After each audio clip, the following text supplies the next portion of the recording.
Word on Wednesday.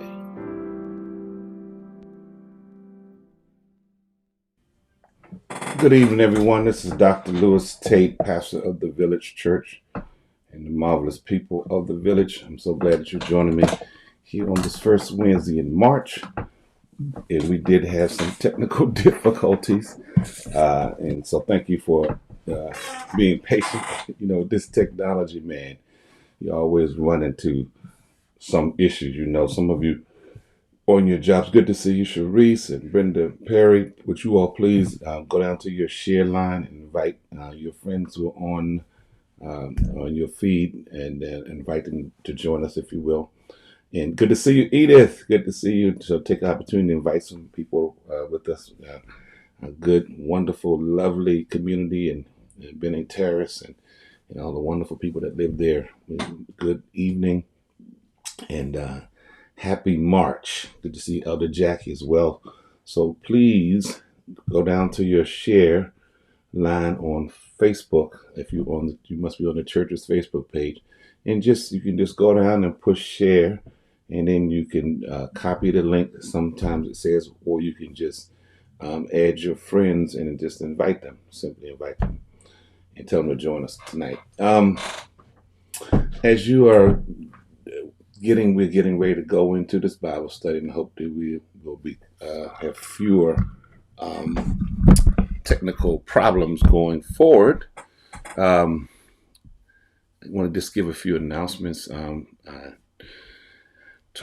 Today also is Ash Wednesday, so normally we would be somewhere, particularly if you were Catholic. I mean, some of our Protestant churches have been starting to practice this, but they haven't always. But you would be somewhere in some service, or you would have gone to the church or to a mass, and you would have got some ashes in your head in the shape of a cross.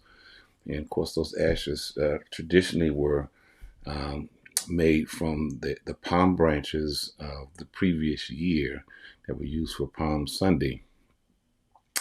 And basic Ash Wednesday is sort of going into a solemn time. And that solemn being really serious, and that doesn't mean you don't laugh or enjoy life, but really it's about fasting. And of course, we are looking at how we are going to fast forward this coming year. So I want you to make sure that you take these dates down and that you really think about really participating this year as we fast forward. And it doesn't really have to do so much with food as it has to do with, your attitude, making an attitude shift. And how do you do that? Well, sometimes you have to fast from negative TV, people who are just extremely, always negative, don't have any really good things to say. Everything is just bad. Life, and listen, life is challenging, and there's so many things that goes on. Many times we do want to say, the hell with it. But we had to find ways, particularly this next Lenten season. Lenten season lasts really actually 40 days, but really 46 days if you count the Sundays. And so we just want you to really think about something different that you're going to do to really make some improvements for yourself. And so today is, like I said, it's Ash Wednesday, and we're looking to fast forward. Thank you, Elder Jackie, and of course you see it on my screen too as well. So I just pray that you would think about, maybe you don't have a time of meditation and prayer, and just focusing on a few scriptures that you start to read, or mantra every day.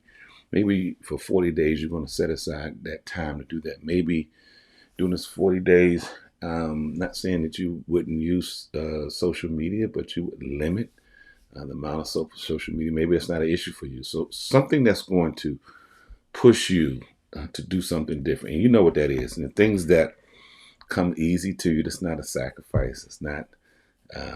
It doesn't really challenge you, but something that really challenges you. So at your core of your being, something that's going to, after 40 days, 46 days, exactly make you sort of think different. And our spiritual vitamin for this morning was from Isaiah 58:6-7. It says, the kind of fast that I want is this. And this was Isaiah was saying his conversation with God was, this is the kind of fast that I want is this. Remove the chains of oppression and the yoke of injustice, and let the oppressed go free. Share your food with the hungry, and open your homes to the homeless poor, and give clothes to those who have nothing to wear, and do not refuse to help your own relatives. That's a powerful two verses there. That's Isaiah chapter 58, verses 6 and 7. And also, I want to thank all of you who made a contribution to help the students at Howard University, who during this spring break will be doing something to give back to communities around the country and around the world. And I want to thank you all for making a contribution. So our church was able to make a gift to that effort. If you didn't give, you still have a chance to give. We will make sure we did try to make up what some of us didn't give, but we certainly can add more to it and make sure that Howard University gets it. And what it does is when spring break comes, a lot of college students, go to the beach or go somewhere and have a good time. But these particular college students will go and do something positive for other people. They'll go and do something that will help another community. So if you didn't get a chance to give, you can still give that. Give it tonight or give it by next week. Just earmark it and tell us, what it's actually for. That's for the Howard students, and we'll make sure that they get it. All right. So let's get into our lesson tonight, which we're going back to building broken communities. And this is lesson number 6. Tonight we're looking particularly at chapter 2, verse is 15. Verses 9 through 15, and I'm reading from the New Living Translation of the Bible. So, and it will post up there soon. So that's Nehemiah chapter 2, verses 9 through 15 from the New Living Translation of the Bible. And we'll really take a look at this tonight. So I hope that you have a Bible. You can always have a pen, or you can, if you have a Bible that you that's a physical Bible that you open and fill the pages, you can always write in the margins of things that you think that are important to you or how you see these verses coming out.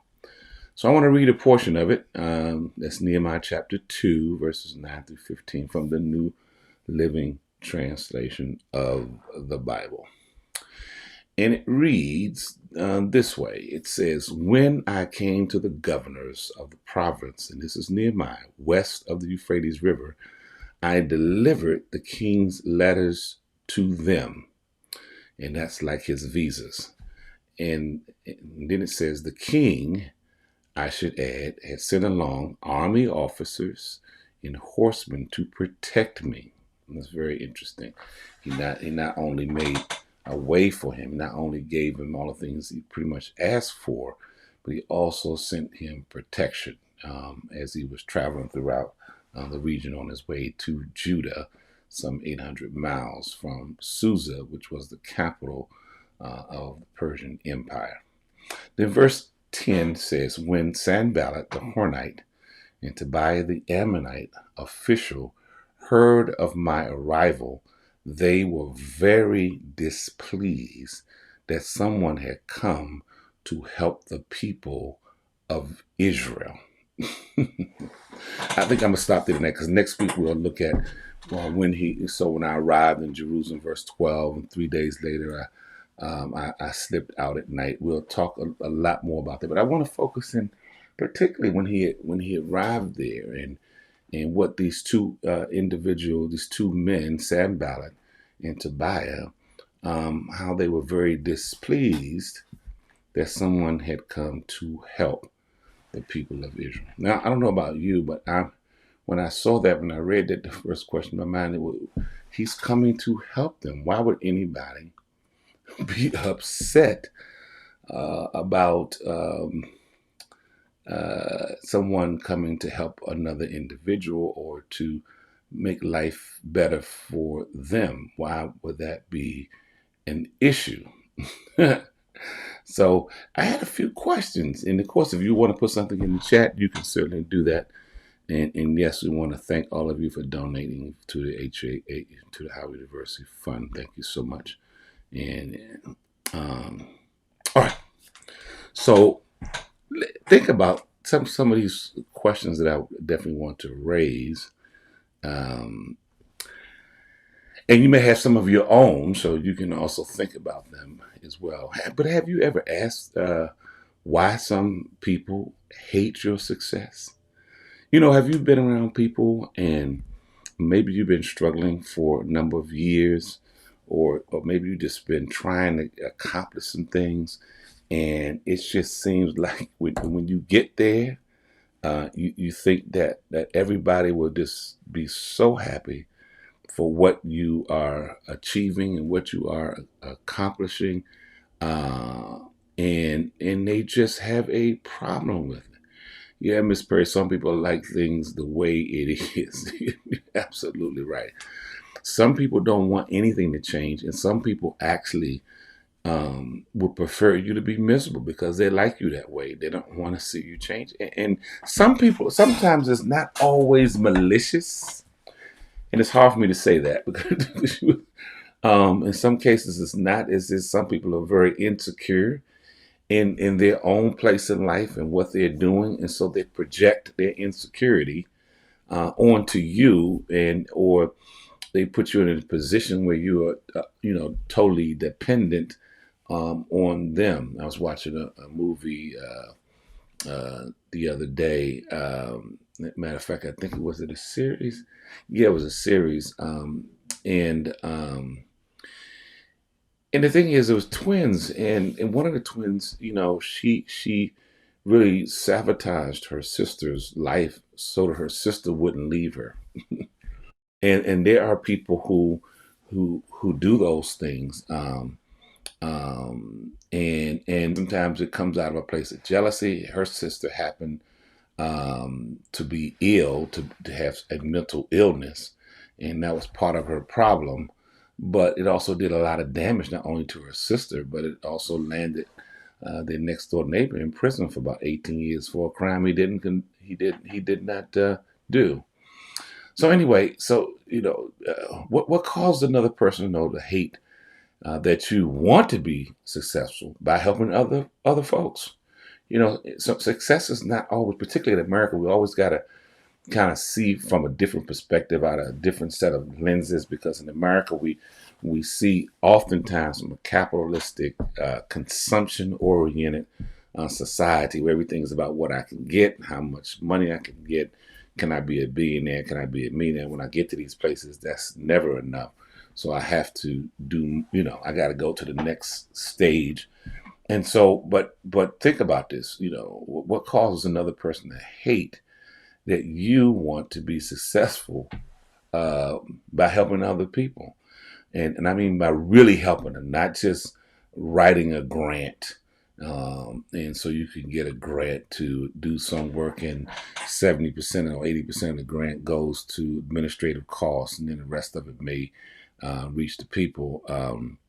And no, we're talking about people who really see themselves helping other people, and those kind of things.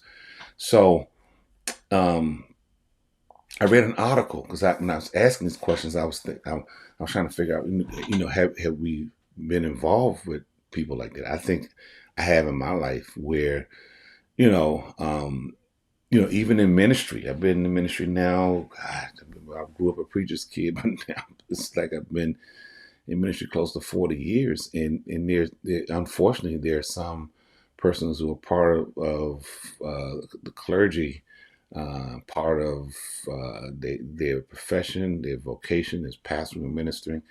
And they absolutely will do everything they can to make sure that you're not successful in ministry. And what I mean by that is they won't tell you anything. They won't share anything with you. It's always thinking that if I share with you or tell you what I know, that somehow you're going to get ahead of me. Then, of course, there are all kinds of different ways in which people now pass on information or attempt to, or say they are. You're under someone's covering, or someone's your bishop, and you're under this reformation and that reformation, and of course they use scripture to back up all of these things. Very hierarchical, very power driven, authoritarian, and of course this is all lumped into being the way of God. So um, that's a challenging thing, because that's kind of the world we live in, and it's hard for me to say that as a clergy, but at times it is. I mean, you have more women who come into the ministry, and you have men who are still misogynistic, who are also just anti-women being in the ministry.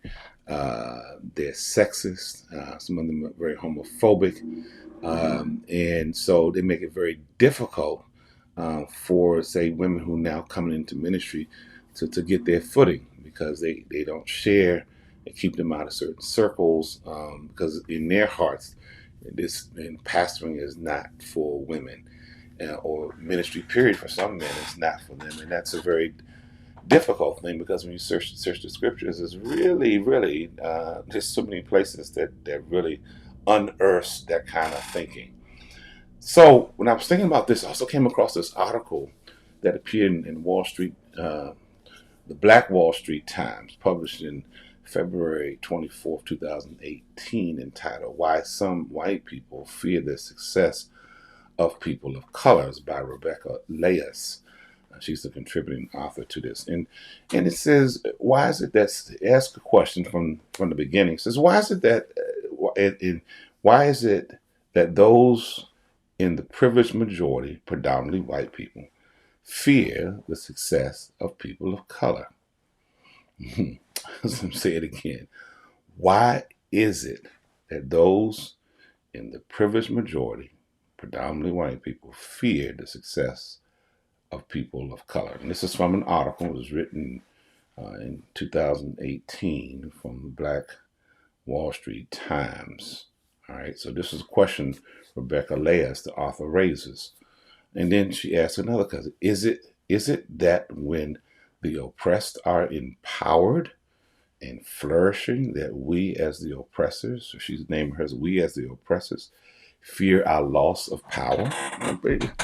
Um, Perhaps that's the case. People think about it. Yeah, Miss Perry, you're right on it. You're right on it tonight. Yeah, I think that people, that is a big issue. Power, the loss of it. A lot of things that are done in our society. It's it's not about the welfare and the care of people, regardless of their ethnicity, or regardless of the color of their skin, or their religious affiliation, or their sexual orientation, or whatever other things that stratify people or separates or divides them. Because we have all kinds of categories to put people in. But the thing is, why? So is it? Read this question again. Is it that when the oppressed are empowered and flourishing, that we as the oppressors fear our loss of power? Think about it.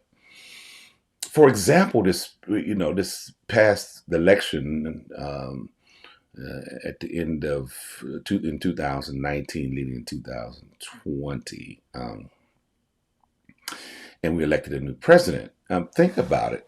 All of this angst and all of these sort of half truths. My father used to say, "Half true is a whole lie."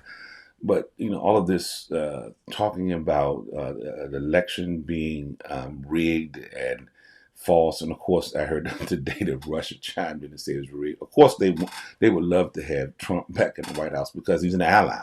unfortunately, he would do anything to get the approval of Russians and Vladimir Putin. I don't know what they had between each other, but anyway, but to think about, all this doubling down on, the election was stolen. Why was this lie perpetrated? And of course, all of the research and all of the things that was done said it was not. And then there was this another doubling down because basically almost every state, listen, it's not just the South, almost every state in the union was like 50 states. I think it was 51 with Hawaii or something like that. And of course, the District of Columbia is not a state yet. So, but all of this, almost every state, or quite a few of them, then came up with these what they call draconian voter voter registration and voter suppression laws all across the country. I mean, just tons of it. I saw a news sort of blurb the other day where there was like I think over 100,000 ballots that were mailed in that were turned away because now they have all these technicalities that you have to meet in order for your ballot to count. Now, why do you think that's the case? Why do you think that all of this stuff is happening? It's not happening because they're interested. Persons who are making it interested in making voting safer. No, this is a way of hurting, particularly people of color at the ballot box, black folks and Latinx people and non-white people at the ballot boxes. Because if there was a straight up election, they didn't have all of these different strictures and redistricting where really people should be represented in their district by their population. Then you turn around and say, this is a trite example. There's 100,000, let's say Latino or black folks in a population, and all of a sudden the way they cut that district up, those black people or Latinx people don't get representation, and then they end up two white individuals who don't represent the population end up representing those people, and of course they don't vote those people's interest. Simple as that. That's so the fear, the loss of power, and I want to get back to what Miss Perry said. Is very true. I mean, when this happens, is people have a fear of losing power. Power is serious. Power sometimes is more important to some people than money, because they, when you have power, it kind of truncates, money, because you can do almost, so much. When you have the power to do something, you don't necessarily have to have the money. You have the power to do it, the authority to do it. The fear is because they are scared that we might treat them the way we were. Yeah, you're absolutely right about that, Ms. Perry. That's what they said all throughout President Obama's his tenure, that somehow that he was interested in doing to the dominant culture, white people, what they had been done, and that was the furthest thing from his mind. And most African Americans and black folks and Latinx people, other people who have been oppressed, and even the Japanese who don't talk about it much, they're starting to talk about it now. And Asian people are starting to talk about some of the things that they've had experienced. But really, most people don't, and not interested in getting anybody back. They just want the racism and discrimination to stop. And Miss Perry, they feel we're going to put them in slavery. I don't think they would last that long. So perhaps, and this author goes on in this article, why some white people fear the success of people of color. She said, perhaps it's that people of color can only be successful, can only be successful, only be leaders, only have a voice if they operate within the status quo. What she's saying is they can only be successful if we define what success is for you, and if you operate in the parameters that we deem that you should stay in. And when you get out of that, then we have to push back, or that people of color are simply pawns meant to be silent and never intended to disrupt our white normality or normality. And so this is an interesting thing, because when we look at these two characters in this text, and I may have to come back to it next week, but Sanballat and Tobiah, these two individuals, the text says they were not happy. That's what the text says. They were displeased, all right, that someone had come to help the people of Israel. And we have to know and think about it when every time there's progress in the African American community, after Civil War, the Reconstruction, if you go read the Reconstruction period, you'll see the strides that African Americans made in terms of the number of congresspersons they had. They're all over the United States, ways in which things were developing.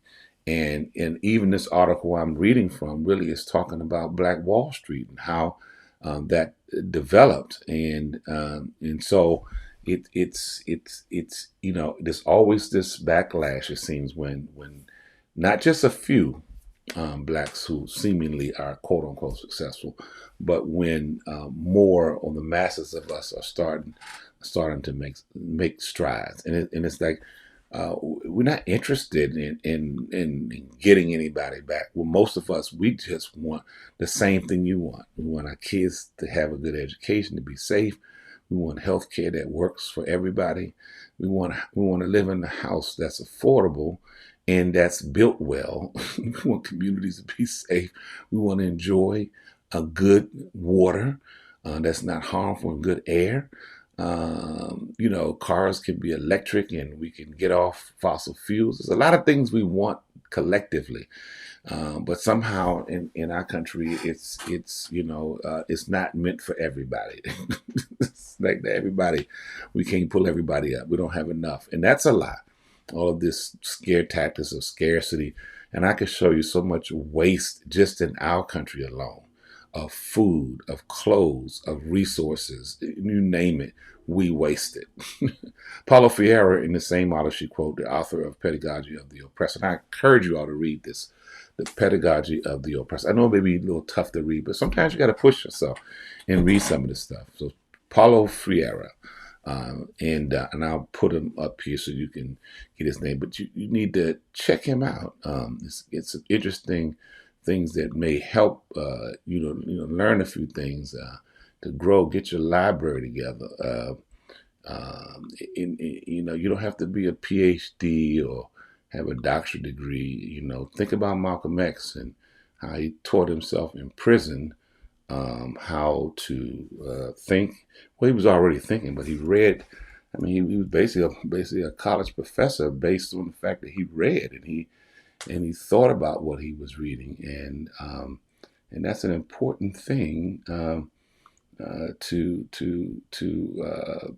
think about how you can just progress and be your best self. And sometimes you just gotta read and not be afraid of what you're reading, and go for it, and get a dictionary, and and just go through it and try it. So I'm gonna put this quote up so you can see it, so I won't be stumbling through it. Yes, absolutely. You all are putting some really good stuff up here tonight. I appreciate it, Miss Perry and Ella Jackie. So yes, yeah, absolutely. Make sure y'all see this. So what it says is Paulo Freire, the author of Pedagogy of the Oppressed, says to alienate humans from their own decision making is to change them into objects. Think about that. To alienate humans from their own decision making is to change them into objects. And that's what's happening now when all of this stuff that these politicians, they're flat out lying, because critical race theory has nothing to do with separating races, has nothing to do with hatred of white people. It has nothing to do necessarily with shaming of white people. Yeah, white people may feel some shame or feel some way because the truth is being told, but it's telling the truth in terms of how Derek Bell and others who preceded him, he basically started it looking at the law and how the law, as we think of it, we think that the law in and of itself is it's pure or it's righteous, or just because it's the law is something that we should be doing, without understanding. You got to understand who makes the laws, and some laws are unjust. It's just like people who actually read or ever read the Bible or pick it up And they say, well, I believe in the word of God. Well, what part of it do you believe in? And how do you know God said that? How do you know the author didn't say it? And you say, well, all of it was inspired by God. Yeah, was it all? Because there's some things in there that doesn't seem like God would be doing that. So you have to read with an eye or an ear of suspicion, or we would call a hermeneutic of suspicion, which means an interpretive way that you look at it. Of course, these technical terms, exegesis and eisegeting and hermeneutics, but only exegesis means just uncovering. Just you're going to look at what does this text mean to the people that it was meant to be written to. What time was it? What year was it? What was going on in that area at the time? There's some things that connects to this story, so we understand what's written in this text in a broader sense. And then you do what you call the hermeneutic. You do the interpretation based on sort of these historical things this text. And of course, you pray about it, and God will lead you sometimes in there different ways of seeing these texts. But just to say, well, it's the word of God, and I believe it from cover to cover, and you haven't even read it. It's just like the critical race theory. Most people haven't read anything about these authors. They know nothing, but it's just something to distract people who don't read anything, whether you're white or black, and you just go on emotions because you need somebody to hate. You need something, some issue to ride on, whether it's abortion, these are all what most people call wedge issues. Because of the bigger issues, do you have health care? Is your home affordable? Do you have protections on your job because the unions have been destroyed? These are basic things. What about your roads and your bridges where you live at? Right? Why do politicians don't have term limits? The president has 4 or 8 years, and everybody else can go on forever. Why in the world do we have the Supreme Court justice that go on forever and ever? Why should it be a lifetime appointment? These are the questions we should be raising, right? But a lot of times we don't raise those. We don't ask those questions because we think they're off limits. Why should it be off limits? Why are you not thinking critically? Why are colleges being attacked for supposed to be a safe place so people can think, students can think outside the box? Why are you destroying a book that's written by Toni Morrison or even Dr. King because you don't like what he's saying about your people that happens to be true? How come you don't read Howard Zinn in your schools as a history book? Why are you destroying real history and cutting out parts you don't like and leaving the parts that's more favorable to yourself? And you call that history. And you tell people that's the truth. Wow. So consider Tulsa, right? The massacre, falsely labeled as a riot issue, was in 1921. It's only a few years ago, folks. The thriving Black Wall Street is called mostly in the Greenwood downtown district in Tulsa, Oklahoma. It's set on fire, burned to the ground.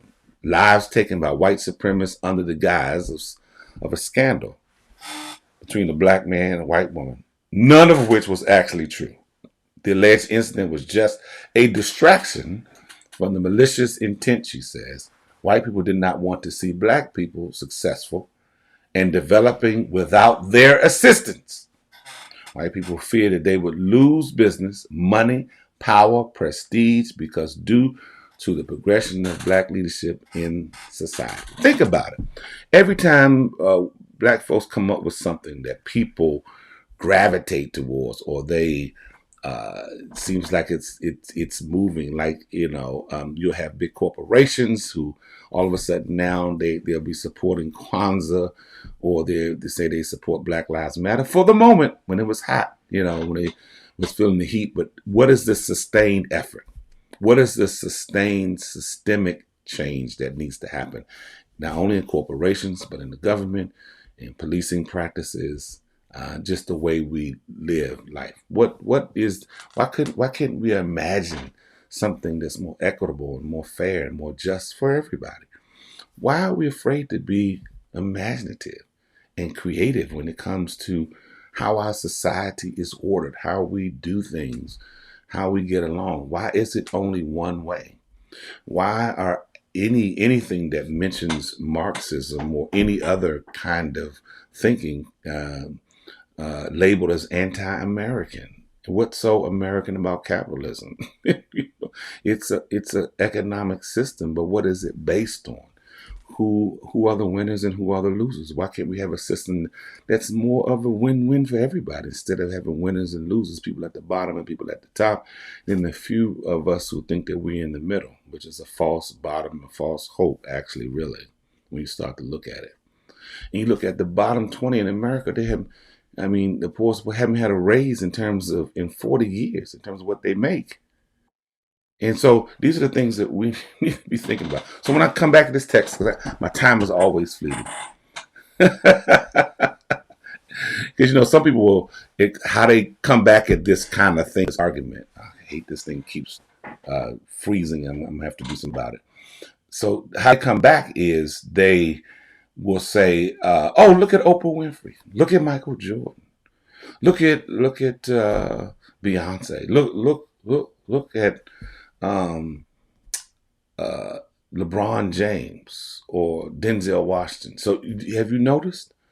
They're only talking about people who are stars or sports figures or actors or musicians and people who have made it. There are tons of sports people who've never made the money of Michael Jordan or LeBron James or Stephen Curry. They have, there are many NBA basketball players who come in and play a couple of years and they're gone.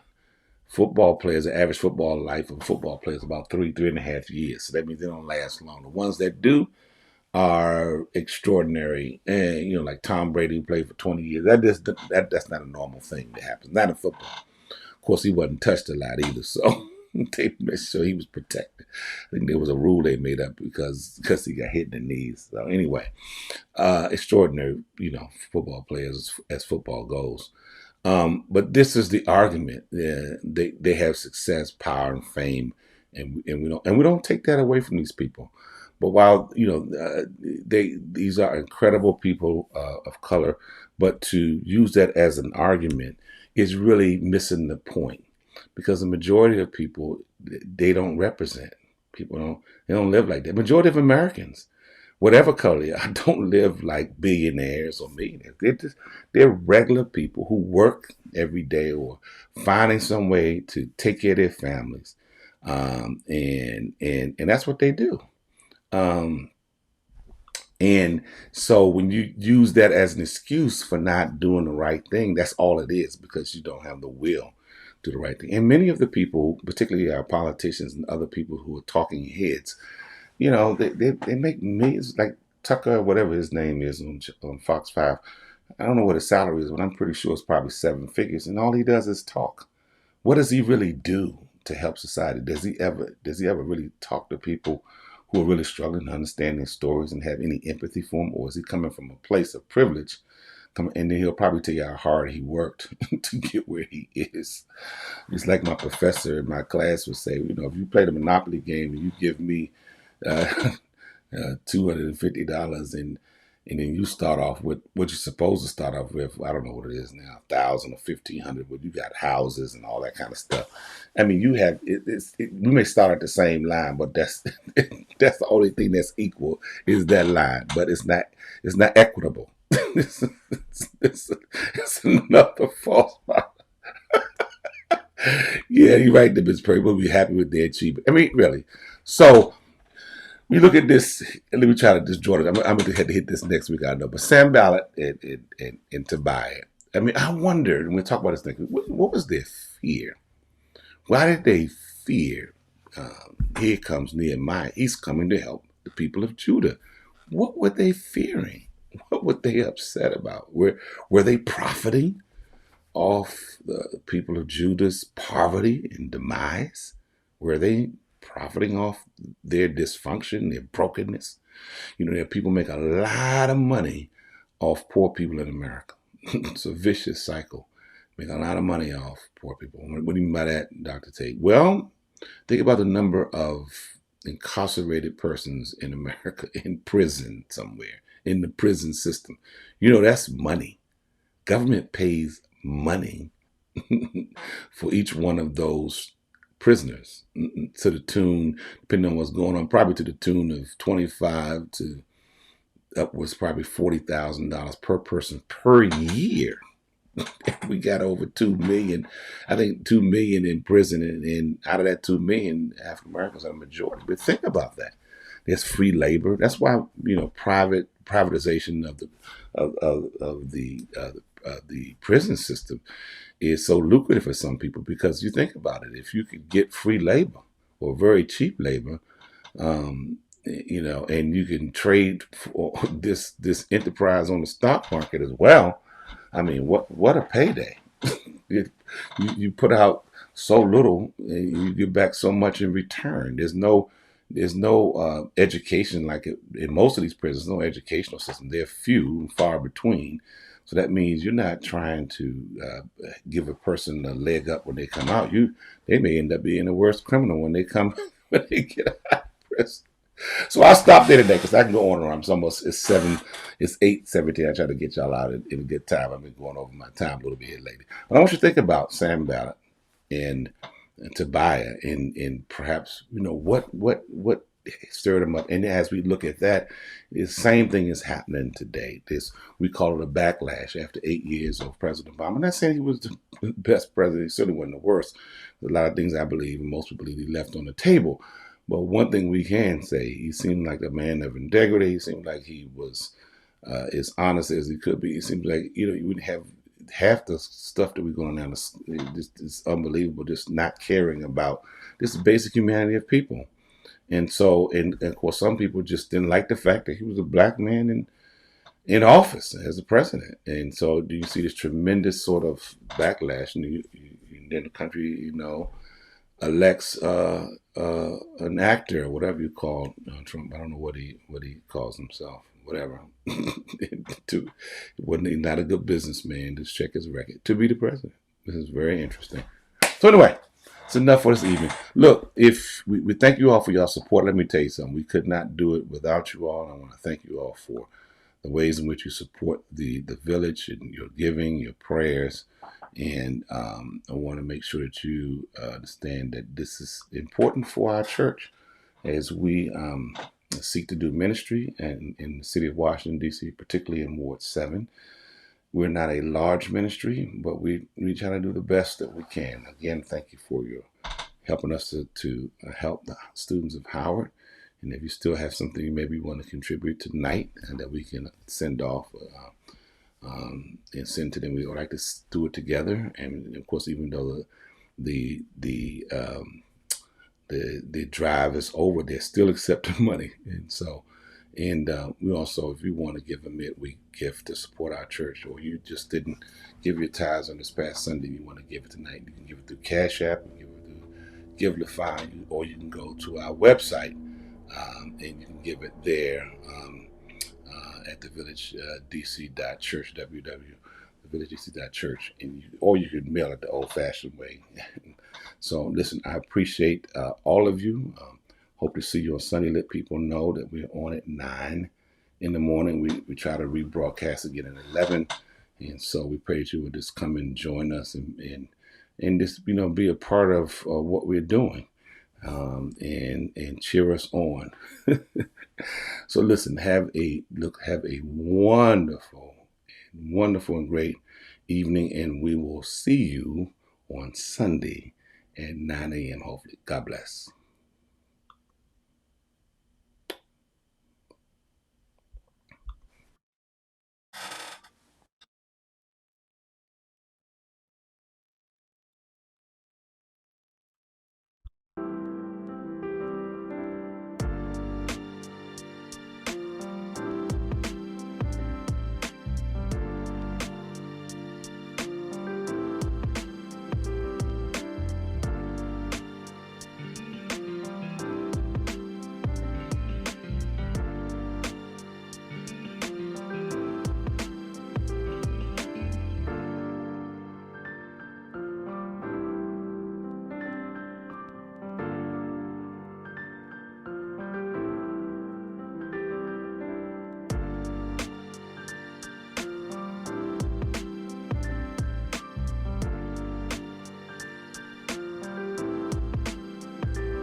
word on Wednesday.